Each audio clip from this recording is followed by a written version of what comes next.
Hi అండి. నేను మీ అందరితో ఒక ఇన్ఫర్మేషన్ షేర్ చేసుకుందాం అనుకుంటున్నాను. అదేంటంటే మన ఫోన్‌కి కస్టమర్ కాల్స్ అని, శామ్ కాల్స్ అని తరచుగా వస్తూ ఉంటాయి. ఫోన్ కాల్స్ రాగానే ఫోన్ లిఫ్ట్ చేసి, అరే ఫలానా నా నంబర్ నుంచి వచ్చింది, నాకెందుకు వచ్చిందిరా, నేను ఇప్పుడు ఈ సర్వీస్ యూజ్ చేసుకున్నా అని అనుకుంటూ ఉంటాం.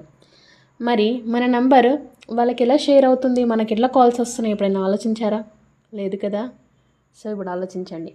అదేంటంటే మన ఫోన్లో గూగుల్ అనే ఆప్షన్ ఉంటుంది. ఆ గూగులే అదర్ థర్డ్ పార్టీ యాప్స్కి మన నంబర్ని షేర్ చేస్తూ ఉంటుంది. అంటే నమ్ముతారా? నమ్మరు కదా, నమ్మాల్సిందే. అయితే ఇప్పుడు మరి మనం ఏం చేయాలి? ఏం లేదండి, చిన్న ట్రిక్స్. జస్ట్ మన ఫోన్లో ఇలా సెట్టింగ్ అనే ఆప్షన్ని ఆన్ చేయాలి. ఆన్ చేసినప్పుడు మీకు ఇక్కడ గూగుల్ అనే ఆప్షన్ కనిపిస్తుంది. గూగుల్ అనే ఆప్షన్ని ఓపెన్ చేస్తే ఇలా మీకు ఆల్ సర్వీసెస్ అనేది ఓపెన్ అవుతుంది. ఆల్ సర్వీసెస్ పైన క్లిక్ చేయండి. ఇలా మీకు కొన్ని ఆప్షన్స్ ఓపెన్ అవుతాయి. మనం ఇలా పైకి స్క్రోల్ చేస్తూ ఉంటే మీకు ఫోన్ నంబర్ షేరింగ్ అనే ఆప్షన్ ఒకటి వస్తుంది.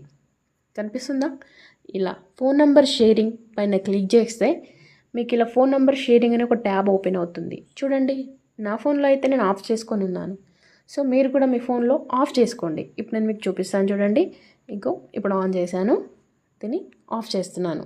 సో మీరు కూడా ఇలా ఆఫ్ చేసుకుంటే మీ ఫోన్స్కి థ్రెడ్ కాల్స్ కానీ, కస్టమర్ కాల్స్ కానీ, సైబర్ ఫ్రాడ్ కాల్స్ కానీ రావడం తగ్గిపోతుంది. సో మిమ్మల్ని మీరు కొంత మట్టుకు సేవ్ చేసుకోవచ్చు.